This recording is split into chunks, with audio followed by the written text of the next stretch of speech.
Hey, what's up, guys? This is Misha from Periphery, and we're doing conversations with Vin and Sori. I'm Vin. I'm sorry. Hey, what's up? It's Juiceboxx. Nice. We're laughing Juiceboxx. because Vin is an idiot. Oh. And we're going to make that an inside joke, and you're on the outside there, listener. Our patrons will know. Oh, my gosh. Yeah. Hey, everything's great. I'm having a good time over here. Oh, well, that's good. Juiceboxx in the house, ladies and gents. Okay, wait. Before we go any further, I think I got a little bit of ADHD here. What is that shirt in the background behind you? What does it say? I can't read it. It's this band called Haribo from New York City. One of my favorite bands, and it says, "I feel so crazy." Oh, okay. All right. Haribo. Isn't that like a Hindu phrase? Haribo? Oh, it's like the gummy bears. Oh. Oh. Yeah. Haribo. Haribo, yeah. Yeah. I think they changed it to Haribone because they were afraid of getting sued. 100. I still call them I think it's a great name to name your band after, like one of the more high-end kinds of gummy bears, you know? We actually met a guy, oddly enough, at a Best Buy one time, and he was in a band called Acid Bath. And yeah. The real Acid Bath, like, sued them for the name, like, okay. Cease and desist order. Yeah. I've got a Hindu friend, and he says "Haribo" when he's excited. So wow. That must be some phrase or something. I don't know. Okay, so back to the actual interview that we did in one take. Yes. Okay, so Juiceboxx, man. So summarize what you do in 3 sentences or less. I'm a performer, a songwriter, and a producer, and that sounds very general, but, like, in a way, I don't know if there's much more I can say than that without really complicating everything. You know what I mean? Like, if I can just say those 3 sentences and it's very general, it's either those 3 or I talk for like an hour about what I've done for the past 17 years of my life. There's nothing in between. 17 years, and you're like in your early 30s. So, like, how old were you when you took the stage for the first time? I mean, I was 15 when when I started performing as Juiceboxx, but before that, I was playing drums in a band. And I started going to shows when I was like 12 or so. Whoa. So, like, I've pretty much got 2 decades in this weird game at this point, which is psychotic. But so was it, when you first went to shows, was it super fun? Yeah, I mean, I think the world that I come out of, I remember going to one show alone that I just really wanted to go to, and my parents dropped me off. And some kid, I mean, I can call him a kid. He seemed very old to me at the time because I was like 12. He was probably like 19. He took me around. He just saw that I was this kid at this show alone, and he took me around and he introduced me to everyone. Oh, that's cool. Which I think a lot of people who are involved in punk rock from a young age will have a story like that, because DIY, it's like, I have a very complicated relationship with the DIY punk world because, I've been in it for so long, and I sort of love-hate at this point. But I will say that there's just something so special about it when you're a kid, because it gives you sort of instant access into a community, and it gives you an outlet to be creative at a young age, and you can't really put a price on that, So you start going to shows at 12 years old. But yeah, it seems that were you already conscious of the necessity of networking and making those connections, or no, did it happen organically? No, well, no, it comes out of just, it really does just come out of a curiosity I've had from a young age about music and culture, and just kind of like why, when I was like 10, why did I just like flip the dial to the far left and start listening to the Milwaukee College radio station? I don't know. And then why did I just keep listening? You know what I mean? Like it's just like, there's just like things that happened early in my life that sort of showed me a path forward, and then I started volunteering at the radio station or whatever. It was just, but yeah, really the word for it is curiosity, that for whatever reason, I just wanted to learn about all sorts of music, especially alternative and underground music. And at the time, college radio was really the best source for that, because the internet was definitely not developed the way it is now.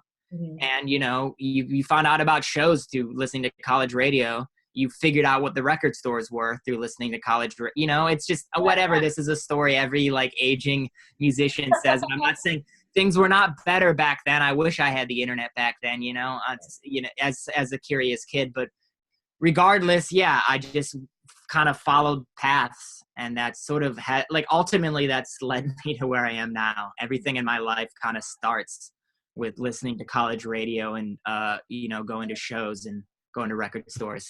Nice. Well, it's like, speaking of DIY, like it seems like punk, that whole scene was almost 2 decades ahead of its time. Because now we just actually got done an interview with another band, and those guys did it all themselves, from the producing of the videos to the, everybody's got, garage band now on their computer. So now everybody's kind of doing the DIY thing. But back in the day, like 20 years ago, that was really kind of revolutionary, wasn't it? Or were more people in the DIY scene back then than we think?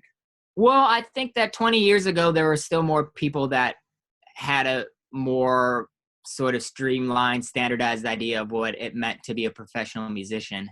And I think that people that were, be it the underground rap scene that I was following at the time, or punk or whatever, I think those people were still slightly more of outliers. But with that said, I think that for the past, I guess it's been like, it's been like 30 years or something, there's always been that option if you figure it out, Mm-hmm. And now of course the infrastructure of the internet has made all of this, has changed the game completely. But Oh, for sure. I don't know, when I was a kid, it was still like, I never thought about like major labels or whatever, you know what I mean? Like it was like kind of more like the heroes of mine were people that were like self-sufficient on an indie level or whatever, that felt like a big achievement. Are you signed to a label now? Yeah, I'm on a label called Dangerbird, which is an indie label from LA. So did you kind of feel the sellout conflict, or were you just happy No. on a label? The thing that happened with me, for me to complicate this whole narrative much further, is that it, like, in a way, Juiceboxx was a reaction to DIY punk, and was like, so at the time, punk was very serious, a little bit politically minded. And when I started Juiceboxx, in a way, it was kind of like, no, I'm making pop music, or I'm making rap music. Like, I'm making fun music. Like, you people are like too serious. So that's what makes the project has always been a bit confusing, because it's like within those scenes, I was a contrarian, I was like, no, I'm going to play like Ludacris before I go on stage, or whatever, you know what I mean? It's like 2002, I'm going to play Jay-Z before I go on stage. And at that time, like, no punk kids weren't, they might've been listening to like some kinds of rap music, but for me to just play like commercial rap music or pop music, like that was a bit of a bit of a confrontational gesture. It was like, no, this is what I fuck with. Like, I'm not super, like, I'm not taking myself too seriously. I like pop music. I like music that a lot of people like, So like for me, what's embedded in the DNA of Juiceboxx in a way is this like friction between like, my music has always been kind of pop focused, but I perform it in a way that is like very aggressive. And I often perform it for people who don't like pop music. So it's like this weird combination. What? I'm super curious to hear your music. If there was a like definitive Juiceboxx song that everyone must listen to in order to get a grasp of who and what you are, what would that be?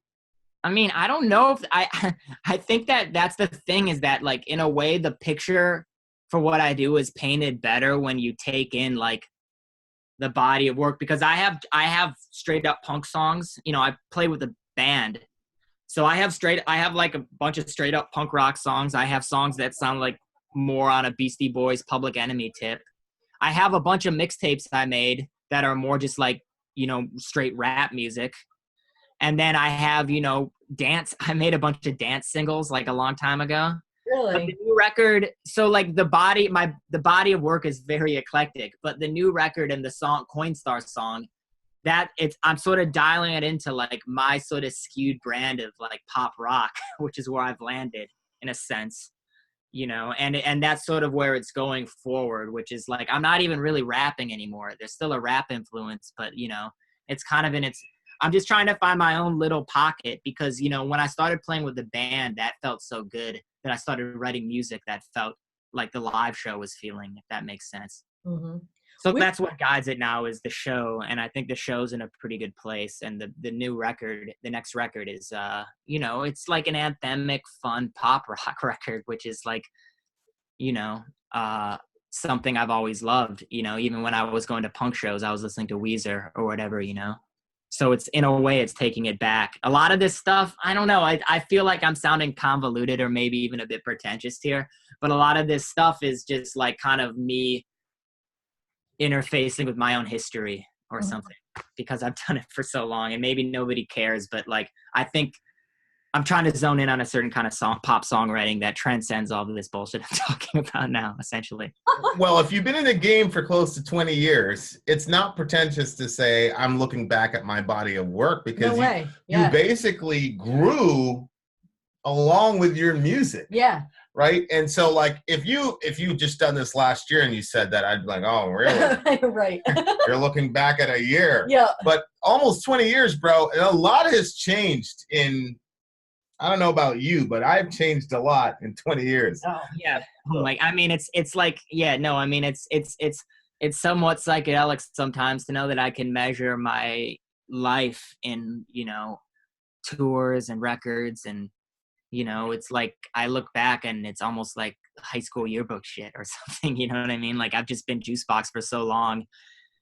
But, you know, the thing that keeps me doing it is that I just feel like I'm still like making progress. I think that's what keeps it exciting for me. And the thing about the history too is, to me, it's more interesting.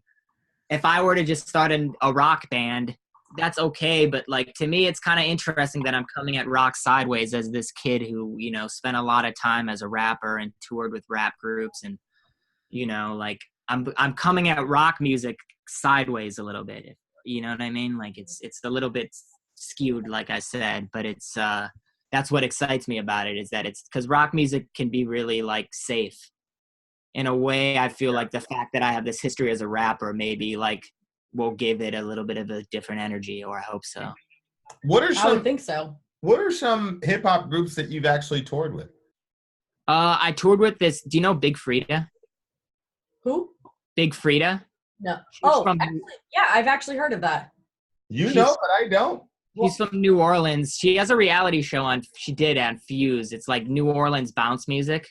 Yep. Sort of like dance music, twerk mute or whatever. I don't think that word is really like right for that, but just like very generally. But anyway, Big Frida and I, we toured in Australia together years ago. That's cool. How old were you when you started touring? I mean, the first tour I went on was with another band I was playing drums with in high school, and I was 16.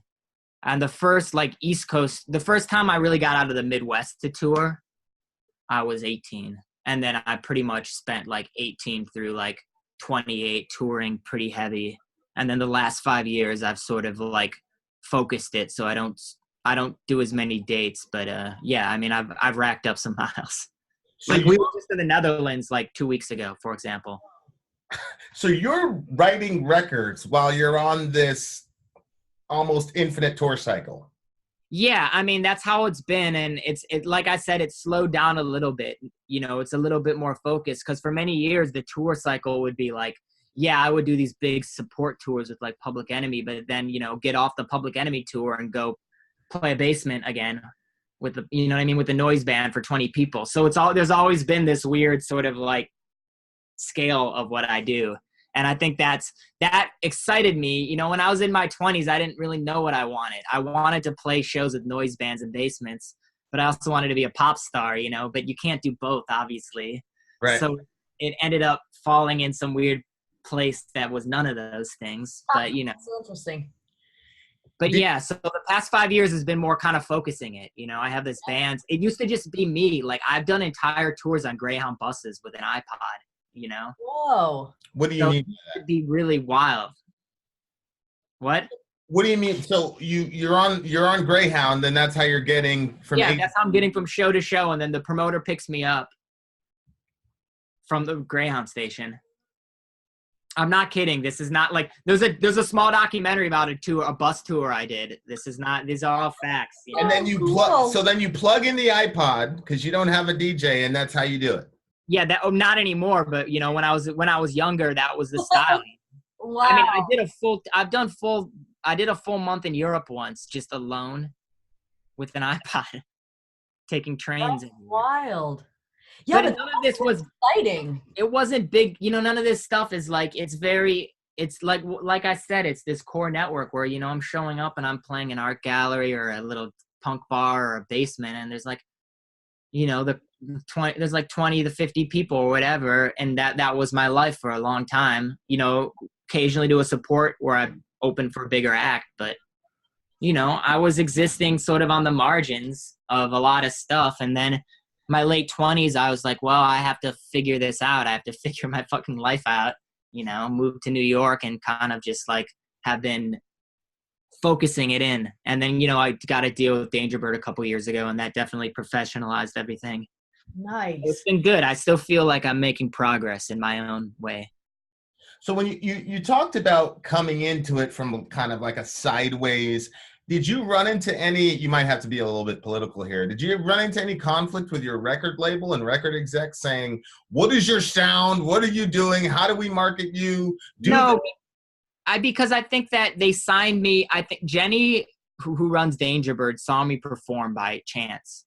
And that's sort of how the relationship started, was based on her really, really enjoying the live show.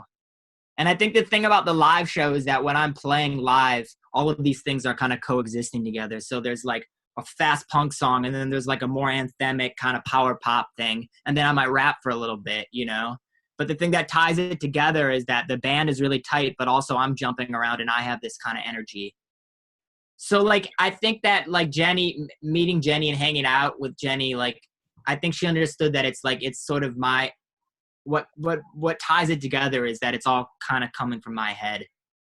But you know, the new record, I made a real effort on this new record to make something that, it was a challenge to myself, and it was a record that I always really wanted to make, but I didn't have the resources to make. And Danger Bird gave me the resources to make this power pop record, essentially. This like, I've been trying to figure out what to call it. I like to think of it as just like my own weird singular take on like power pop, which is like power pop meaning anything from like Weezer to, you know, whatever, the Ramones to the Breeders, you know, like very wide tent, just guitar pop, you know, but coming at it with a weird angle. So if I get the timeline right, you spent the majority, I mean, you were in bands in high school, but when your professional career took off, you were basically a solo act. You're on the Greyhound with your iPod, extremely self-sufficient. Now you're back in a band. Was the writing process hard because you have to take other ideas, or does the band basically say, hey man, we're in Juicebox? Yeah. So I mean, it's my vision, you know, like it's still a solo project, you know. Essentially, like I write the songs on my computer. I bring in my main collaborator who plays guitar in the band. He adds guitar to it. Then I take it to a band. Then I take it to the drummer and the bass player. So essentially, it's like reverse engineered. The songs always start on a computer. I write all the songs with keyboards and drum machines. So they're never written. I don't write the songs in a room with the band. Like, that's what I kind of mean by I'm coming at rock and roll sideways, because like the songs aren't like jammed out. Okay. You know, that might happen towards the end of the process to tighten it up or like give it a little bit more. But like the songs always start with me. I'm writing these rock songs the same way as I would write a rap song, which is me on a computer with software and like a MIDI keyboard. So like then the guitars come in, you know, and then we make the demo, and then it goes to the band, and then we record it in the studio like a rock band. And then I reintroduce some of the electronic elements. It's a very weird process, but I think that it gives it a bit. I think that I have a certain kind of a rhythmic sensibility, and I think that comes from the fact that they're not being jammed out like a normal rock band. So I think it even when it's like a straight rock song with no hint of rap, I think that like rhythmically and the feel of it is still in some very minor way indebted to electronic music or hip hop music, just because of where It Mhm. starts with me tapping it like it's a drum machine or something, and I want to keep that. I want to push that, but it's also like, I think that's what gives the music a bit of an edge. Oh yeah, 100%. Yeah. I'm just very, very fascinated when I talk to this generation of musician, rock star, rap, whatever you want to call it. We've in the last year, we've been able to talk to so many bands and so many people, and it's just so interesting how now that we've got this technology at our fingertips, it kind of demystifies the major labels, and it's like you with your iPod on a bus. It's like, you can't do that. Okay, watch me. Like, it works. Yeah. What's funny is that sometimes I feel like I was just born a little too early. Like, I see these SoundCloud rap kids, and like, I'm just like, feel like I'm so into it, but like, it's not intuitive for me to make music that it sounds exactly like that, because I don't know, I'm a bit older, and also we've been developing this live show, and that's really what I think. I think a lot of contemporary rap is so exciting, and I'm such a fan, but then when I see it live, it kind of lives and dies on the crowd. Yeah. If the crowd's turned up, it's going to be a fun show. But it's like, and if you see any of those people, they can't play. Like, I came up playing in front of 20 people every night, so I know how to, like, it's just a different energy when you're playing in a way that isn't dependent on a crowd going crazy. 100%. And that's not shots at any, like, once again, like, it just doesn't feel intuitive for me to make the same kind of music I would have made if I were 22 now, That's why going towards rock music, it's just like, okay, this is what I've been developing on the road for the past 5 or 6 years. So I'm going to start making records that reflect that energy, because that's really what excites me. But but also, like, it's interesting because I'm aware of rock's place in culture, like, diminishing. And that's sort of what excites me. I mean, the joke is that, like, in 2001, I was like the only person at these punk shows who didn't play punk. And now sometimes I play a show and I'm the only fucking band on the bill. Yeah, it's reversed. Like, I was too early then, and now it's caught up, and now I'm doing something else. So I don't know what that means. Anyway. Well, it seems to me that you have to be a certain type of person to have longevity in this industry. People's attention spans are like, look who the hottest, I don't care, rappers, bands, whatever, were 3 years ago. Now it's like, who? You can't even, they're like a trivia question now. So how did you ever feel the pressure to reinvent yourself, or were you just never aware of? Well, I mean, I think that, like, part of, it's funny because I haven't, my career hasn't been like, it's just been like that, And I think partially it's because I've followed sort of my intuition, which has hurt me in the short term. Like, a good example is like 2006 through 2008, the sort of like pre-EDM era. I was making dance records, like in an era, it was like right before the EDM thing popped off, but that was, and some of these records I made were mildly successful, and I could tour whatever around the world off of them and get a little bit of notoriety. But I jumped off that train, right? I didn't cash in. Like, if I would have kept making the records I made in 2007, but just made them with like higher production values, like I don't know, I could have turned Juiceboxx into like some weird version of LMFAO or some shit. That's no shots at LMFAO, but at a certain point, I was like, I stopped being interested in making dance music. So then which is to say, I've jumped off a few ships right before they really like took off. And I'm aware of that. And like, that's probably been to my detriment, definitely to my pocketbook's detriment. And it's been to my, I mean, there's a lot of things that I'm like, maybe I should have done something different. But I guess the only way for me, the reason I'm still continuing is that I'm still psyched about this. And I think that if I would have like followed something just for the sake of success, I think I would have burned myself out. And I've gotten close to burning out. Don't get me wrong. I mean, you can't not if you're in this for a while. And, but I think the fact that I've always like kind of followed my gut has helped keep me on some weird, it's been a very modest path. But like I said, for kids, it's like, I don't know, like part of me, I get very down on myself. I get very down on myself that I haven't achieved certain goals, but then occasionally it's just like, you know what? I'm still standing here. You know, the longevity is some minor miracle, even if it's at a low level. But I think that, I don't know, I just made the best record of my career. So there's something to be said about sticking it out, you know, and seeing where it goes. Well, to me, I just think we were side stage with Korn, and the show was over, and then Brian goes out and said something about 25 years. Mm-hmm. And it hit me like, shit, these guys have been doing this for 25 years. To me, because I remember being, 1999, watching MTV and watching all the big bands, and there's like 3 of them left.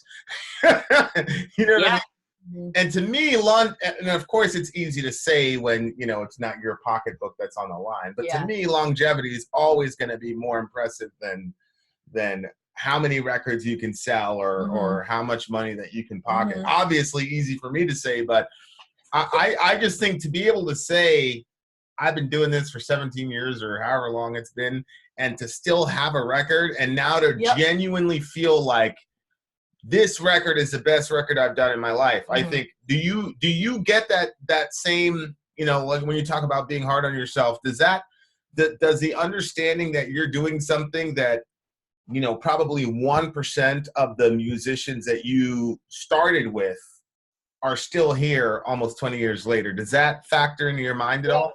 It's funny. It's like when it comes to people I came up with, it's like it's usually one of 2 things. Either they're way more successful than myself or they've stopped. There's not so many people that are in my position where I'm still just like going along, And like, I think the fact that like, in my 20s, I put out records for small labels, but like the fact that this record deal with Danger Bird happened like around the time I turned 30, like it says that like, wow, maybe I did spend a lot of years actually like figuring out the craft side of this shit and getting good as a performer.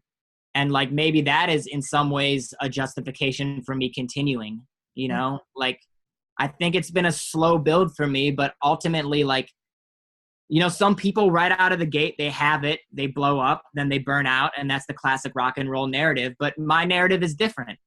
I spent my 20s like touring around on Greyhound buses, and then maybe only in my late 20s, early 30s did I actually become like a competent professional musician. Whereas before it was like insane, like art damaged, like not to say that there's not, like that's good in its own way, but I just mean like, yeah, maybe it takes time sometimes. Maybe people shouldn't expect for some shit to happen overnight for them. Like, and like, I think that in a way I do believe, like maybe it's totally delusional, but I do believe that I'm just starting to make the best music of my life. I know all musicians say that, but I genuinely believe that in my 20s, it was all just me experimenting and figuring out how to get to where I am now. So like, I don't know. Like I'm feeling positive today. If you caught me on a negative day, I would be saying a lot worse stuff. So luckily you got me on a day where I'm in a fairly good mood. For a number of reasons, we're lucky that we got you in a good mood. Well, I just think it's important there's probably some kid watching this being like, shit, all I need is an iPod and a Greyhound bus ticket, da-da-da-da. And it's like, man, if you have the talent, sure, that's all you need, but you got to have a certain type of mentality. And I think it's very, very important for people to understand that, DIY is cool. And, technology has opened a lot of gates for musicians to do things. But at the end of the day, you've got to have a certain type of mental toughness that you're talking about to be able to deal with the ups and downs and hey, I'm playing, I'm touring with Public Enemy, and then the next Friday I'm going to be in a basement with 18 kids. Yeah. And to be able to still give an authentic, real performance with those types of disparities, I think that's sometimes the difference. That's been such a big part of it, is that I really do give it 100% no matter what the crowd is like. And the band that I play with is the same way. So it's just kind of like, and some, like I said, it bears repeating, like sometimes I get down on myself, but then I realize, when I was in high school, some of the shows that blew my mind the most were in a basement with 15 other people. seeing some touring band, you know. So like I try to remind myself that when I'm on tour and if I'm in a basement and there's 15 kids, it's like, no, these are real stakes because I was one of those kids in that basement. So like it's my duty to try to like put on that show that equals the thing that kind of like changed my life as a kid. Oh, that's really cool. That is really cool. I like that. I mean, it's true. Like probably most of the most life-changing shows I've seen have been in like small rooms with less than like 50 people. So like, I know the power of that. I really do. So like, I don't take it lightly. If I show up to a town and it's a small little dive bar and there's 20 kids, I'm gonna try to like leave an impression. That's cool. So Juiceboxx, what has been your like most inspiring favorite song of all time? Doesn't have to be yours. Like I'll do yours after. Like maybe Born to Run by Bruce Springsteen. Yeah. Yeah. Okay. And we got to review that. I know. Yeah. Yeah. What about out of all your songs, which one are you like, this one I am the most proud of, regardless of how people felt or didn't feel about it? I mean, I think there's a couple songs that are a bit older, but I still play live every show. There's a song called Never Surrender Forever that is sort of like, it's very anthemic and it sort of usually closes the shows. And, you know, I think it's the kind of thing where there's a small handful of my songs that have just like stuck around on the set list for a long time. And I think anybody in a band will tell you that those are the songs that if somehow they're still feel fresh to play years later, like there's something about those songs that are almost like beyond you or something, or like they take on some other meaning. Give me two of those song titles, the evergreen ones. There's like there's one called Open Up Your Life that I think that one still feels really good to play. And yeah, Never Surrender Forever is a pretty good one. And this new one, Coinstar song, I think this will stay in the set for a while. Awesome. We made a music video and we made it all on TikTok. Really? Yeah. That's crazy. That's wild. So like 2019, ladies and gents. This guy Eugene, who's a director and has made a lot of like feature-length indie films, his kind of thing is, you know, he makes a lot of stuff. He works a lot with new technology. Like he will do an indie film shot on an iPhone or something. You know, he's into like that's crazy movies that kind of reflect how we engage with technology actually today. And so many movies, they're just like pretend the characters aren't looking at their phone 75% of the day or whatever. You know what I mean? And his movies are like, he tries to like reflect the reality we're living in. So I called him up and we've known each other casually for a while, but I was like, yeah, you want to do a video? And he's like, I don't know, I'm not so interested in doing videos at this point. But then he was like, you know what? What if we just did it all in TikTok? And we're both in our 30s and we're like, yeah, that's a great idea. Because that's part of it though, is just like, you know, it's that pop culture thing, you know, where it's just like coming at pop culture sideways a little bit. And just trying to like use those tools to make something totally insane. And the video is very, it's pretty wild. That's kind of We'll have to take a peek at that too. Yeah, I'm pretty sure that's the one we're gonna review. Man, Juiceboxx, thank you so much, my guy. What's the name of the new record and when can we get it? Well, I don't know if it's been formally announced, but I think I tweeted it out and then I deleted it. But I don't know. I think it's fine. I think the record's called "It's Easy to Feel Like a Nobody When You're Living in the City," and it comes out in late February on Danger Bird. Wow. Awesome. All right. Juiceboxx, ladies and gents. Thank you so much for having me.